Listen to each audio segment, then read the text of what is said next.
भागवतामध्ये एका प्रश्न विचारला होता. जनक राजाने प्रश्न विचारला होता, आहे की काय प्रश्न विचारला होता? ह्या मनुष्य जीवाचं कल्याण आहे की प्रश्न केला. मग ह्या मनुष्य जीवाचं कल्याणाची प्रत्येकाला गरज आहे की नाही? प्रत्येक जीवाला वाटतं माझं कल्याण व्हावं.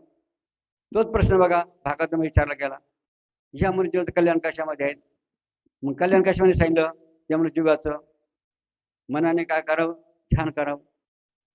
हाताने काय करावं? पूजा करावी. पायाने कुठं जावं? देवाला सत्संगाला जावं. नाही. मुखाने काय करावं? नामस्मरण करावं. जिभेने काय करावं? तीर्थ घ्यावं. नाकाने काय करावं?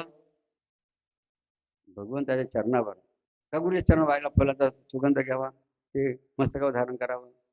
कानाने काय करावं? चरित्र कथा बघा श्रवण कराव्या. आहे की मग याचा अर्थ काय? याचा अर्थ काय? मग जीवाचं कल्याण कशामध्ये आहे?